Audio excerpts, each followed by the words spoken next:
Lord. Hallelujah.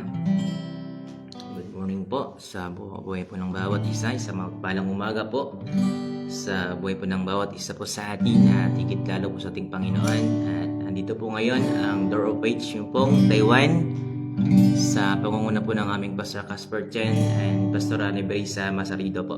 Purihin po ang Diyos at ngayon pong umaga ay tayo na po ay dadako na po sa gawain po ng ating Panginoon. Hallelujah. Thank you, Jesus. Purihin kay Panginoon. Hallelujah. Sige po, bago po tayo umawit sa Diyos at tayo po muna ay magpasalamat sa ating Panginoon. Hallelujah, Jesus. We worship you, Lord. Tunay kayong mabuti, Panginoon. Salamat sa iyong kabutihan at katapatan, O Diyos. At sa umagang ito, Panginoon, hayaan niyo po, Lord. Napupurihin namin kayo, Panginoon, na talagang karapat-dapat kayong sambahin, O Diyos. Karapat-dapat kayong parangalan, Panginoon. Karapat-dapat kayong dakilain, O Diyos. Hallelujah, Jesus. Lord, salamat po sa panibagong buhay na patuloy po yung pinagkalob sa amin, sa panibagong kalakasan at pag-asa. Sa lahat, Panginoon, salamat, O Diyos, sa inyong biyaya, Panginoon, na patuloy niyo pong ipinagkalob sa amin, O Diyos. Hallelujah, Jesus. We worship you, Lord. Hallelujah. Sige po, ay pagmamahal sa Panginoon, namin din natin yung pagising sa umaga. Hallelujah. Pagising sa umaga, naaalala kayo, nasasabik ang puso ko na makapiling kayo. Umaawit, sumasamba, sumasayaw sa inyo, naghihintay ng pangungusap nyo. Minsan nung simula, pagising sa umaga, naaalala kayo, nasasabik ang puso ko na makapiling kayo. Umaawit, sumasamba, sumasayaw sa inyo, naghihintay ng pangungusap nyo. Ayaw kong magkulang ng kapangyarihan nyo. Ayaw kong magkulang ng kabanalan nyo. Jesus, dakila kayo, tanging sandigan ko. Lakas ko ay nanggagaling sa inyo. Minsan na po ay kung magkulang, ayaw kong magkulang ng kapangyarihan nyo. Ayaw kong magkulang ng kabanalan nyo. Jesus, dakila kayo, tanging sandigan ko. Lakas ko ay nanggagaling sa inyo. So, ulit pagkakataon ko ay kung magkulang, ayaw kong magkulang ng kapangyarihan nyo. Ayaw kong magkulang ng kabanalan nyo. Jesus, dakila kayo, tanging sandigan ko. Lakas ko ay nanggagaling sa inyo. Lakas ko ay nanggagaling sa inyo. Lakas ko ay nanggagaling sa inyo. Yes, Lord. Hallelujah, Jesus. We worship you, Lord. Hallelujah. Purihin kay Panginoon. Dakilain kayo, O Diyos. Hallelujah, Jesus. We worship you, Lord. Hallelujah. You deserve the glory, Panginoon. Hallelujah, Jesus. We worship you, Lord. Tunay nga, Lord, na ang lakas namin, ang buhay namin, O Diyos, ay nanggagaling sa inyo, Panginoon. Kaya niyo po, Lord, sa umagang ito,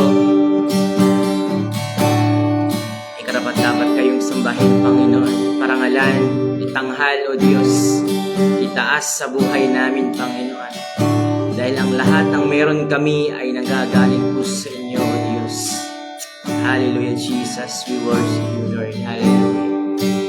We thank you, Jesus. We thank you, Holy Spirit. Hallelujah. Sige po, tayo po sa ating manalangin.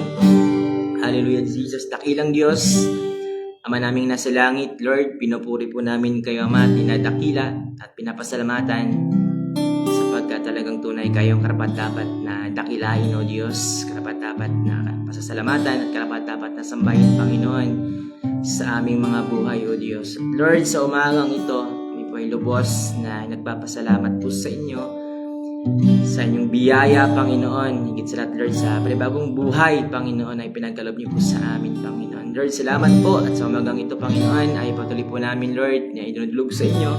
Inalapit sa inyo, Panginoon, ang aming mga buhay, aming mga sarili, Panginoon, at ano man yung nakikita niyo po sa aming buhay.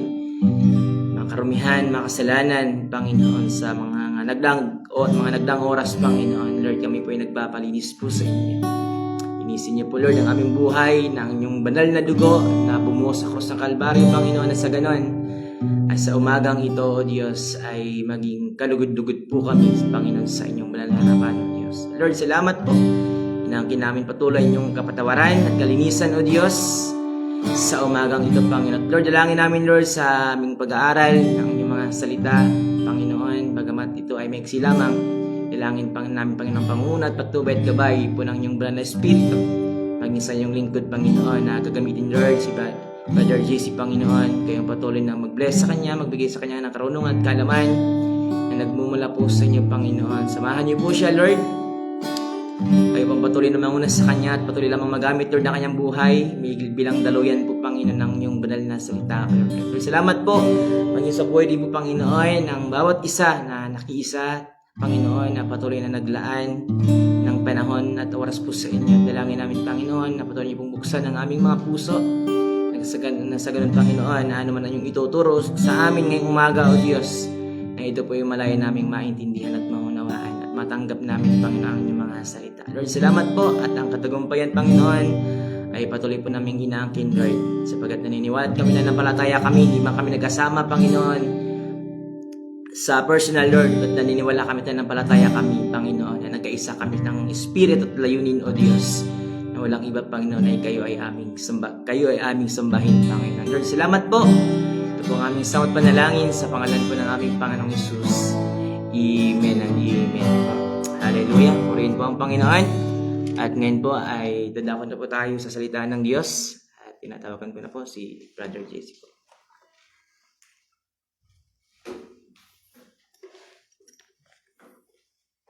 Sa Diyos po ang pinakamataas na papuri sa buhay ng bawat isa.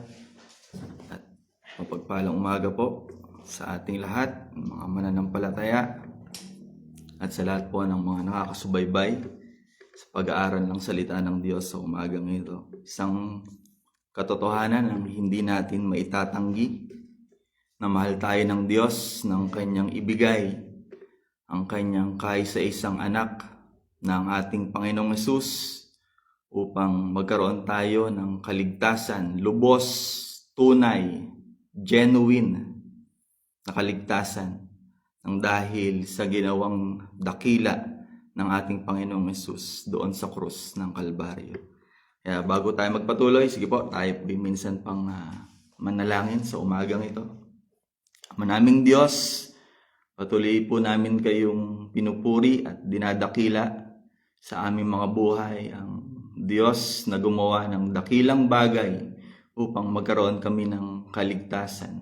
Dalangin namin, Ama, sa pangalan ng aming Panginoong Hesus, sa umagang ito, ang patuloy na pagkilos ninyo at ang pagsama ng Santong Espiritu sa aming pagbubulay-bulay ng inyong mga salita. At patuloy na pagpalain niyo po kami, palakasin sa umagang ito, lalo tigit ang aming pananampalataya, At walang ibang maitaas sa aming buhay kung hindi kayo, Panginoong Hesus. Salamat po. Patuloy po namin kayong pinupuri, dinadakila, at niluluwalhati sa pangalan ng aming Panginoong Hesus. Amen. Samahan niyo po akong makibukas sa Hebreo chapter 10 verse 23. Or Hebrews chapter 10 verse 23.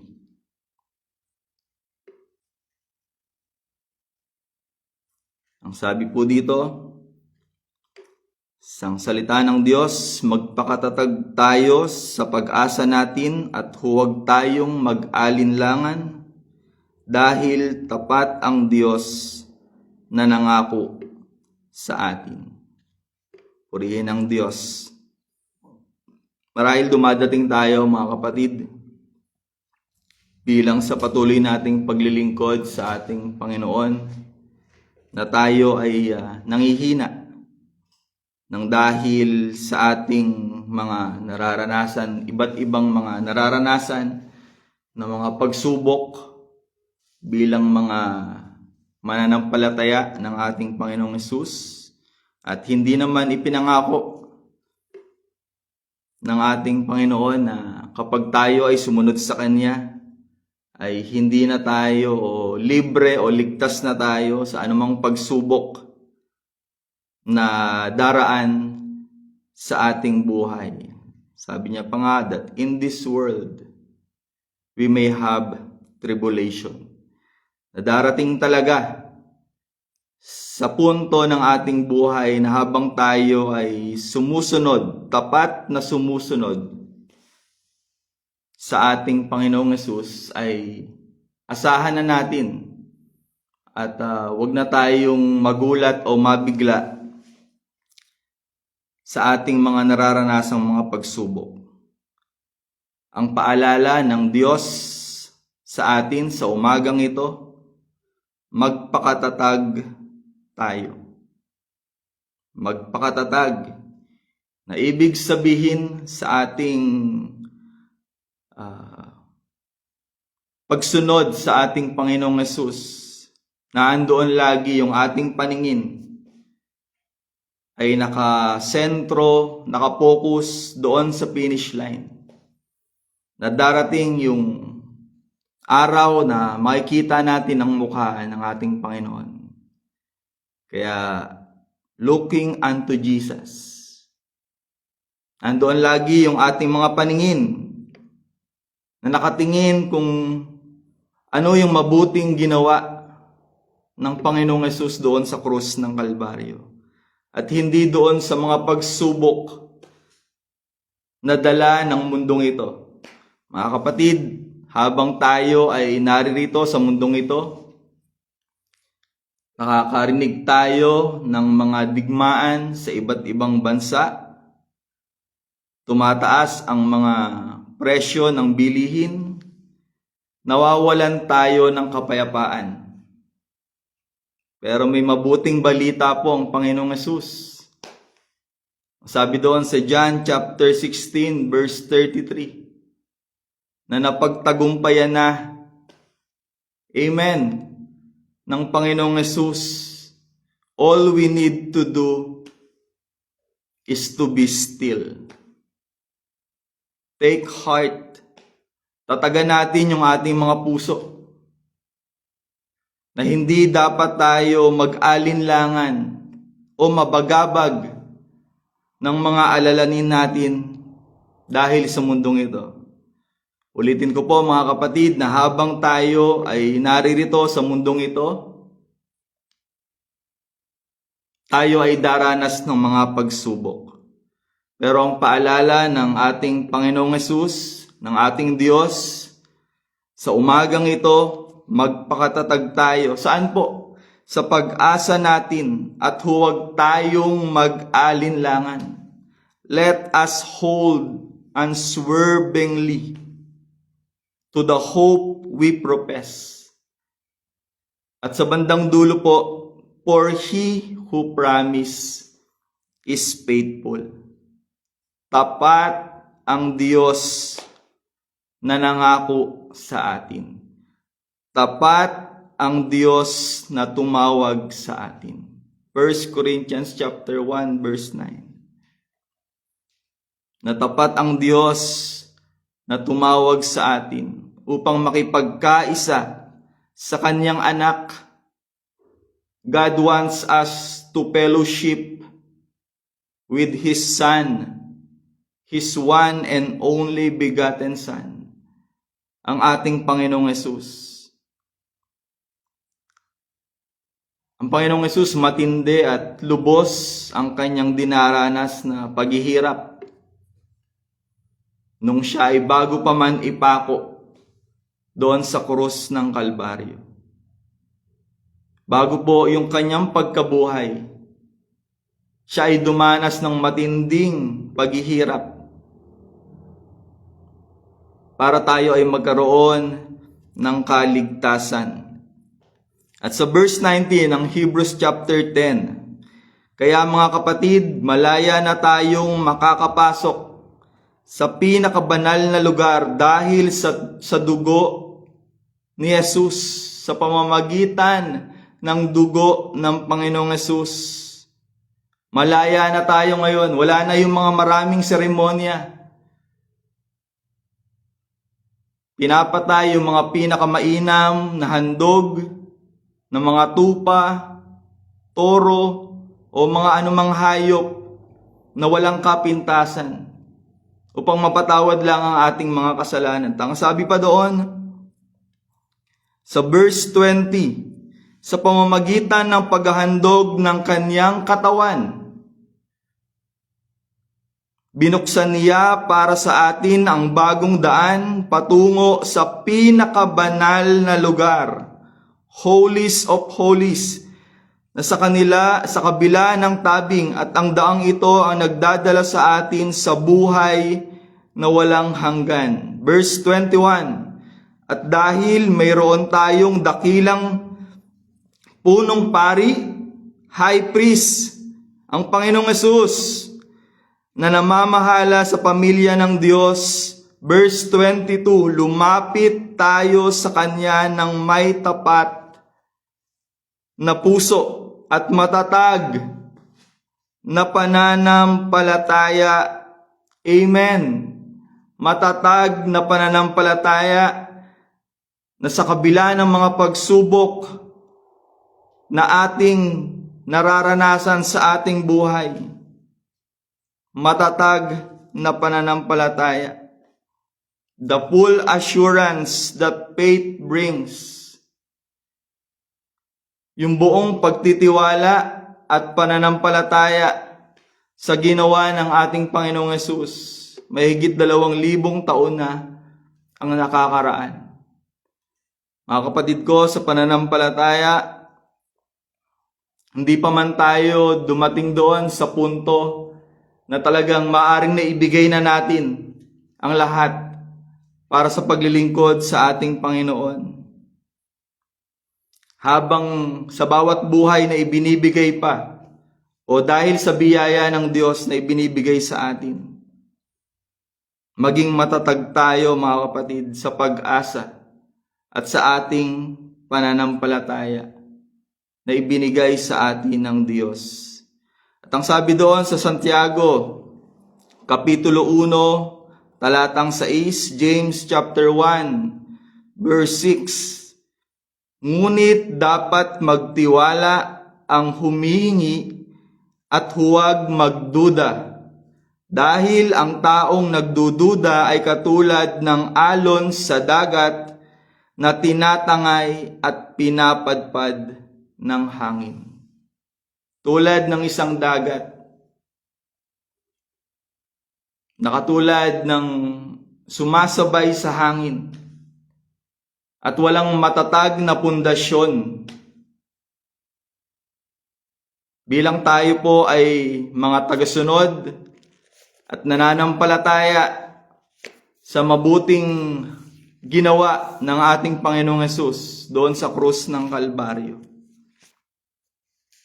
maging matatag po dapat, mga kapatid, ang ating pananampalataya at panghawakan po natin kung ano yung pananampalataya na nasimulan natin sa ating Panginoong Hesus.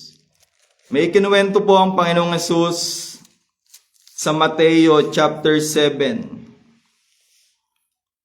May dalawang uri ng tao na nagtayo ng kanilang bahay, the wise and the foolish builders. Ang sabi doon sa Mateo chapter 7, verse 24, kaya ang sinumang nakikinig at sumusunod sa aking mga sinasabi ay katulad ng isang matalinong lalaki na nagtayo ng kanyang bahay sa pundasyong bato. Ulitin ko po, kaya ang sinumang nakikinig at sumusunod sa aking mga sinasabi ay katulad ng isang matalinong nagtayo ng kanyang bahay sa pundasyong bato. Masasabing matalino o foolish man ng isang tao o wise man ng isang tao na hindi lamang basta napakinggan, mga kapatid, kung hindi sumusunod din tayo sa mga utos ng ating Panginoon. Amen? Obedience over hearing. Ulitin ko po, obedience over hearing. Kapag tapos na nating narinig yung salita ng Diyos o yung mga utos ng Panginoon, naroroon kasunod nun agad yung pagsunod. Amen? Kaya basta hindi lamang po daw natin napakinggan yung mga salita ng Diyos. Hindi lamang basta natin nabasa yung mga utos ng Diyos. May kalakip na pagsunod ang bawat pakikinig sa salita ng Diyos. Ulitin ko po, mga kapatid, may kalakip na pagsunod sa pakikinig ng salita ng Diyos. Obedience over hearing. True stability comes from doing what Jesus says, not just hearing His word. Naroroon yung matibay, parang pundasyon na isang lalaki na nagtayo ng kanyang bahay sa matibay na bato. At alam naman natin kung di walang iba ang ating Panginoong Hesus.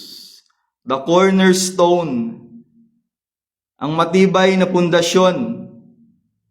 Kaya kung tayo ay may pag-aalinlangan, mga kapatid, sa ating pananampalataya, palagi po nating isipin ang mabuting ginawa ng Panginoong Hesus doon sa krus ng Kalbaryo. Opo, tama po, isang mabuting bagay na patuloy tayong nakikinig ng kanyang mga salita. At isang mabuting higit na bagay ang sumusunod after we hear the message na andoon yung kalakip na pagsunod sa bawat pakikinig ng salita ng Diyos. Naalala niyo po yung babaeng Samaritana na kinatagpo po ng ating Panginoong Hesus doon sa isang balon? Nang nalaman niya po na si Jesus ang Mesiyas, na si Jesus ang tagapagligtas, after the woman Samaritan hear the gospel from Jesus, ginamit po ang isang makasalanang babae upang ipamalita na si Jesus ay nasa kanilang lugar. Amen. sa pamamagitan ng isang makasalanang babae, ginamit ng Panginoong Hesus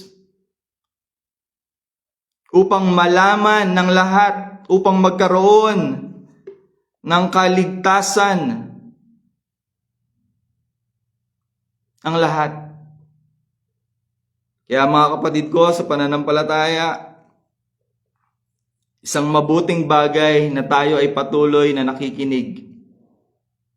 Lahat po na naririto, isang mabuting bagay na tayong pong lahat ay inuuna natin na makinig at yung pag-aaral ng salita ng Diyos. Amen. Praise God. Hallelujah.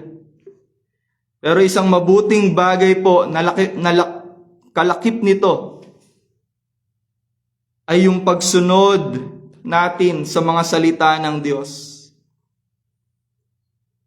Kaya mga kapatid, magpakatatag tayo. Let us hold unswervingly to the hope we profess. Magpakatatag po daw tayo sa pag-asa natin. Amen. Kung meron man tayong inaasahan sa darating nating mga buhay, asahan po natin na makakasama natin ang ating Panginoong Hesus at makikita natin ang mukhaan doon sa langit na bayan. Magpakatatag tayo sa pag-asa natin at huwag tayong mag-alinlangan dahil tapat ang Diyos na nangako sa buhay ng bawat isa na naririto. At sa buhay ng bawat isa na lubos na naniniwala at sa lubos na nananampalataya sa ating Panginoong Hesus. May tatanong po natin sa ating mga sarili, kapatid, paano? Lagi akong bumabagsak, mahina ako sa pananampalataya. Hindi ako nagiging tapat sa Diyos. Mga kapatid, may magandang balita po. Ang Diyos sa buhay ng bawat isa. Ang sabi po sa 2 Timoteo, chapter 2, verse 13.